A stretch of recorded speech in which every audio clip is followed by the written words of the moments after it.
O mundo acompanha ansioso a divulgação dos resultados das eleições dos Estados Unidos, que mais uma vez passam pela justiça. Para comentar esse impasse, está na linha conosco o diplomata e ex-ministro Rubens Recupero, que foi embaixador nos Estados Unidos. Seja muito bem-vindo ao RF Convida, embaixador. Muito obrigado, é um grande prazer estar com você, viu? Prazer é nosso. Então, a maior democracia do mundo se encontra aí de novo no impasse para a escolha do presidente por conta de um sistema eleitoral que é bastante complexo. Na sua opinião, esse sistema ele abre margens para dúvidas sobre os resultados das eleições e também essa democracia americana ela é forte o suficiente para atravessar esses percalços todos que a gente tem visto desde a votação na terça-feira? O sistema é anacrônico, né? É um sistema criado no final do século XVIII, né? Sobretudo para garantir os direitos das minorias, né? Mas que hoje cada vez mais se transforma em uma ameaça de que as minorias acabem ditando a sua lei, né? É difícil reformá-lo, porque seria necessário mudar a Constituição. Nos Estados Unidos, isso é uma tarefa quase impossível, né? E, devido a isso, tem provocado, sobretudo nos últimos 30 anos, episódios frequentes, né, que colocam em dúvida a qualidade da democracia, né? Além do precedente que você lembrou, que no ano 2000 a questão foi decidida pela Suprema Corte por uma decisão apertada, 5-4, né? Em linhas claramente partidárias, né? Republicanos contra democratas, né? Além desse precedente negativo, né? Já houve várias ocasiões em que o candidato que teve a maioria do voto popular perdeu a presidência por não ter a maioria do colégio eleitoral.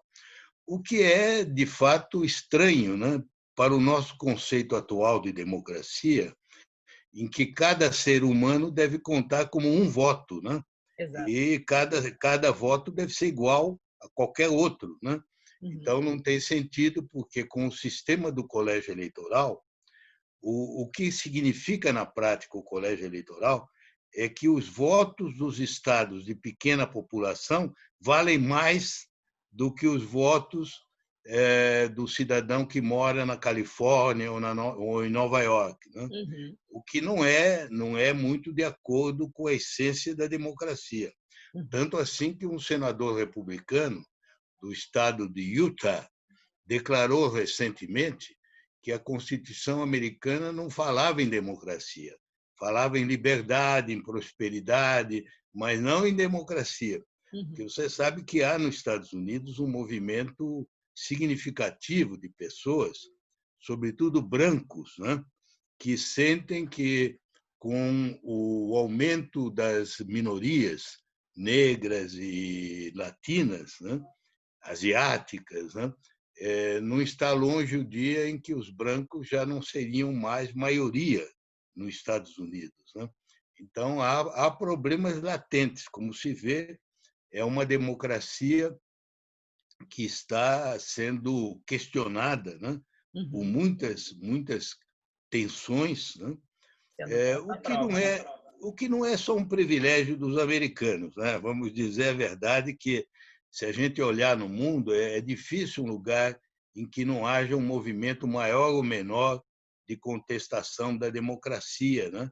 Tal como Exatamente. nós entendemos. A Aham. França mesmo teve o fenômeno, né, dos coletes Coletes amarelos, amarelos, né? né? Uhum. Do gilet jaune, né? Que era um Exatamente, movimento de contestação, né? com certeza. Das elites, da direção do país, né?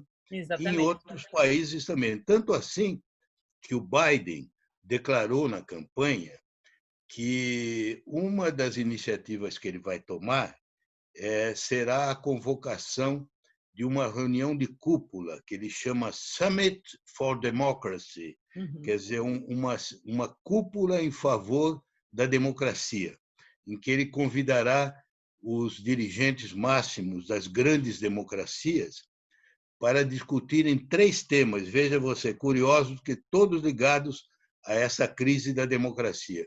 Uhum. A tendência ao autoritarismo crescente, o segundo tema é a luta contra a corrupção, e o terceiro tema vai ser justamente os direitos humanos, promoção dos direitos humanos. Então, como vê, ele mesmo está consciente. E a situação nos Estados Unidos, no momento, é complicada, né? Porque, como você disse, eles têm instituições muito sólidas, mas as instituições não são melhores do que os homens que têm a responsabilidade de fazê-las funcionar, né? Por exemplo, os ministros da Suprema Corte ultimamente vêm adotando posturas que são muito ideológicas e partidárias, né? E isso põe em risco, né, a isenção da Suprema Corte numa questão de contestação. No ano 2000, como você sabe, aconteceu isso. O Al Gore perdeu a eleição por uma diferença de 530 votos na Flórida. A contagem foi suspensa. A Suprema Corte depois confirmou o resultado sem retomar a contagem, por 5-4, e houve gente até no Partido Democrata que achou que o Al Gore foi cavalheiresco demais em não contestar o resultado, né? Mas, como vê, existem dúvidas consideráveis, né? Claro, claro, boa lembrança. E, embaixador, independentemente dos resultados finais, essa eleição, por estar tão apertada ali, os resultados que a gente vê até agora mostram realmente, né, tá difícil de se chegar a certas conclusões em alguns estados, né? Então, isso confirma a extrema polarização política nos Estados Unidos dos últimos anos. Então, a questão é como é que o senhor vê aí o day after, né? Se a gente pode falar, já tem registros, inclusive, de violências pelas milícias trumpistas. Como é que a gente pode esperar as próximas semanas no país? A principal lição a extrair desta eleição, sabe, é que, contrariamente à expectativa que tinha se criado, ela não significou uma reversão, uma mudança grande em relação à última eleição a que elegeu Trump em 2016, né?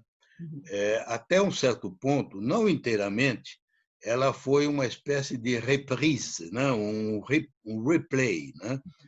Não foi inteiramente, porque os democratas conseguiram recuperar alguns estados, como Wisconsin, Michigan, né? Mas o avanço democrata foi muito menor do que aquilo que tinha se esperado, né? O que se constata é que, uma vez mais, as pesquisas se enganaram redondamente, né? Hoje, os jornais americanos têm artigos sobre isso, né? Ainda não há um consenso sobre por que se enganaram, apesar de ser a segunda vez, né, que isso ocorre, né? Se enganaram. A mídia e a imprensa em geral voltou a subestimar a força do Trump, né? Eu acho, por exemplo, que uma coisa admirável do Trump é que ele conseguiu resistir, apesar de ter feito um mau governo e apesar da pandemia, né, do péssimo desempenho americano na pandemia. Ele não só manteve a maior parte da base dele, né, como até aumentou um pouco no voto popular, porque o aumento da participação favoreceu tanto um lado como o outro, né? Claro. Então, qual é a conclusão? É exatamente a que você mesmo já tinha antecipado. É que a sociedade americana não se curou nesses 4 anos, ao contrário, né? As divisões permaneceram iguais ou piores, né? O Trump não revelou, aliás, ele nunca mostrou nenhum desejo, né, de ser o presidente de todos. Ele sempre continuou o presidente de um grupo, né? Claro. E então nós temos uma sociedade que está praticamente rachada ao meio, né? Como se costuma dizer na França, né? As clivagens, né? É uma sociedade fraturada, né? Uma sociedade com uma clivagem muito grande, né? Quase que ao meio, né? Tanto assim que, em alguns estados, a diferença é de poucas centenas de votos. É impressionante, É muito impressionante. Portanto, a conclusão que se tem que tirar é que a sociedade americana continua polarizada e radicalizada, e a pergunta que se deve fazer é por quê? Uhum. Até agora, ninguém deu uma resposta satisfatória, né? Uhum. Há respostas parciais, né? O impacto da globalização nos empregos Uhum. industriais, né? Em Uhum. parte, isso é verdade. Você, por exemplo, olhando os estados em que se perdeu mais empregos, ou por competição da China, ou por indústrias que se tornaram obsoletas, como a do carvão, né? Uhum. Você vê o West Virginia. West Virginia é um estado que depende do carvão, né? A vitória do Trump é de 70 a 30, 7-3. Uhum. O Trump ganhou em todos os condados do West Virginia.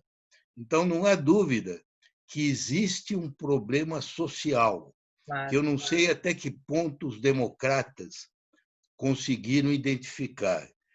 Trump, com todos os defeitos, ele teve essa intuição, né? Ele se identificou com essa gente. Por isso é que eles são fiéis a ele. Ele não conseguiu, no governo, traduzir isso em medidas efetivas. Ele não fez com que os empregos voltassem da China, né? Ele não conseguiu reverter a decadência do carvão.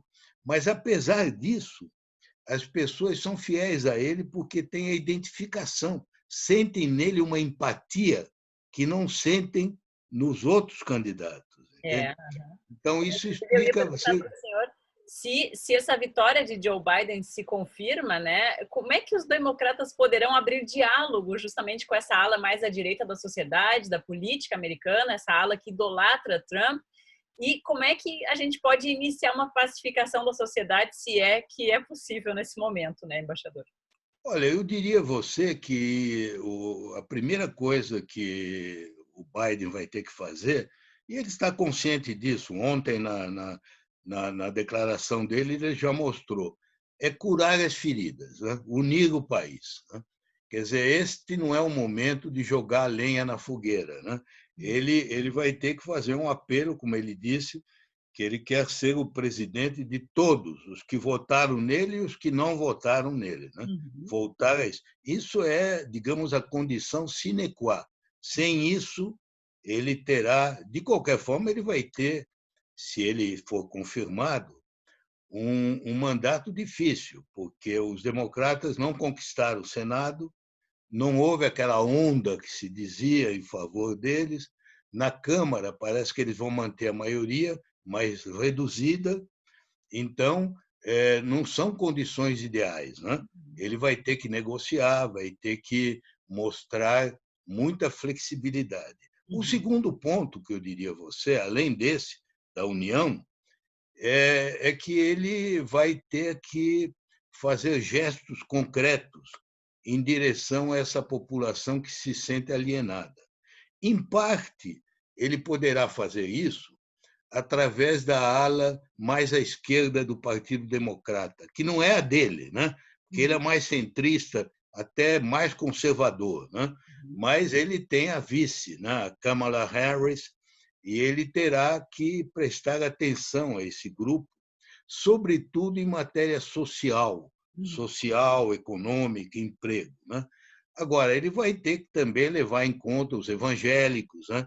Por causa da pauta de costumes, né? Ou As seja, não pode pessoas que continuar ignorando essa outra parcela da não população que podem. mostrou realmente que está muito viva e segue convicta, né, na sua escolha, né?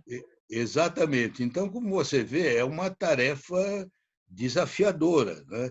Entendeu? Eu creio que ele tem, do ponto de vista temperamental, melhores condições para isso, isto é, de ser um fator unificador, do que o Trump, né? Uhum. Porque ele é conciliador. Ele foi senador de 1973 até 2009, que é um período longuíssimo, né? Uhum. Longuíssimo, quase que a vida toda, né? Nesse período, ele teve muita experiência de trabalhar, às vezes, com maioria republicana. Aliás, um pormenor que pouca gente lembra dele é que, quando ele começou a vida política, que ele era muito jovem, ele começou como republicano. Depois, ele não se elegeu, deixou a política e, anos depois, um sócio dele num escritório de advocacia deu a ele uma chance de se eleger pelos democratas, mas ele foi originariamente republicano. Interessante. Então, é interessante porque mostra que ele não é assim tão distante, né? Claro. Pelo menos daqueles republicanos moderados, né? Aham, aham. Então, eu acredito que ele tem mais condições do que o Trump, porque o Trump nunca nem revelou interesse, né, Nunca tentou, é nesse papel, né? Nunca revelou interesse. Né? Rubens Mas Barbosa, será se a um gente, desafio. perdão, Não, será um desafio.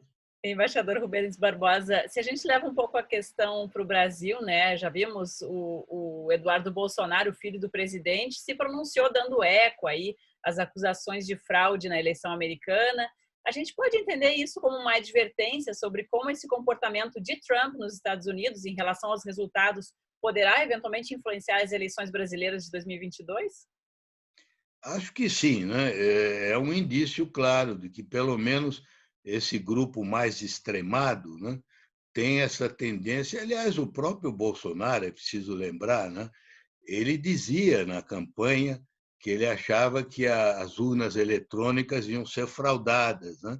E Uhum. durante muito tempo, mesmo depois de eleito, ele continuou dizendo que ele não tinha levado no primeiro turno porque tinha havido fraude, que ele tinha provas disso, Nunca que ele provou, nunca, exatamente. que ele nunca demonstrou, né? Uhum. Então, como você vê, não há nenhuma novidade nisso, né?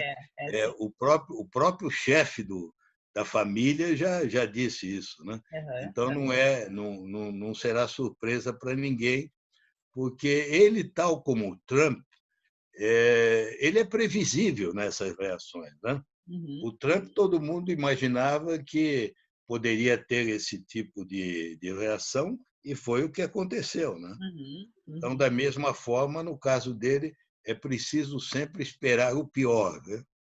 É verdade. Embaixador, e o próprio presidente Bolsonaro torce aí abertamente pela vitória de Trump. Ontem mesmo ele disse isso, né?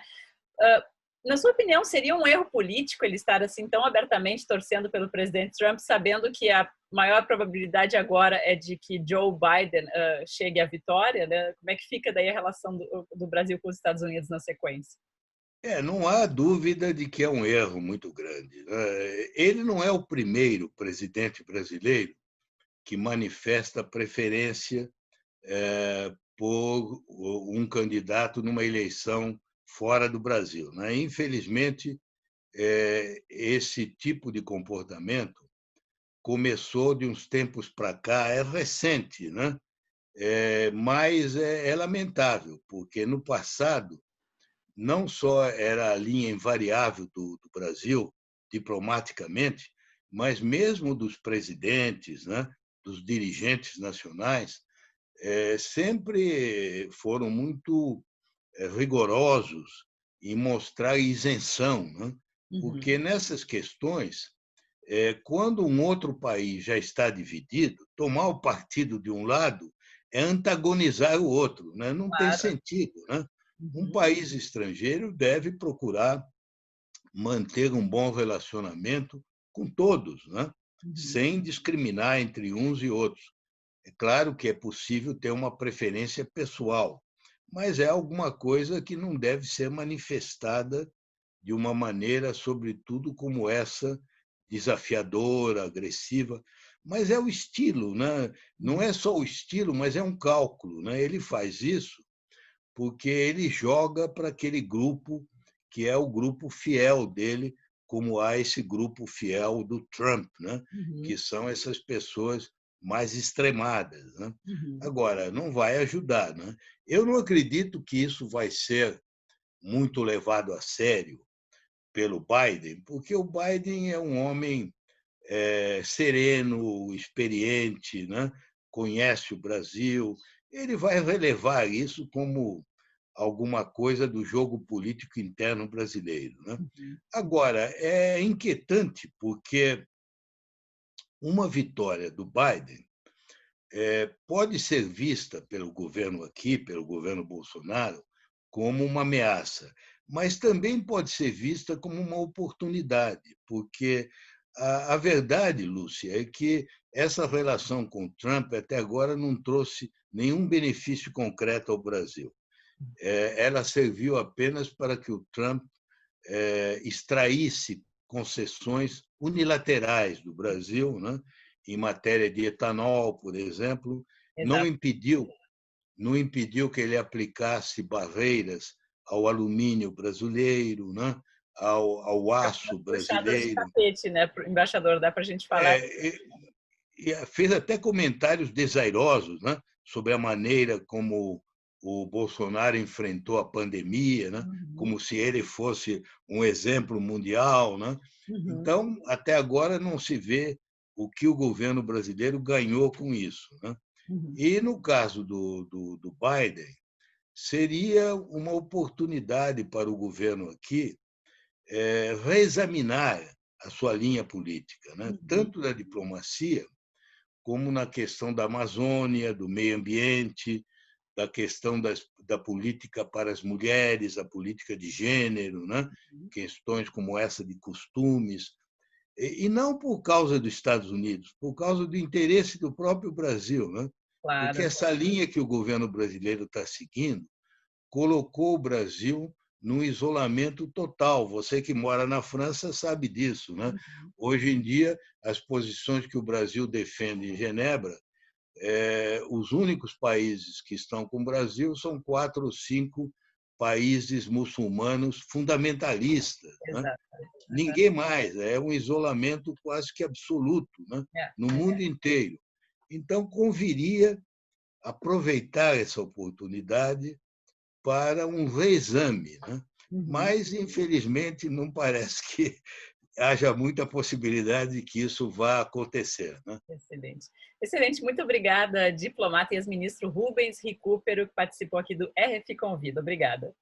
Obrigado igualmente, então, tudo de bom, viu? Gente.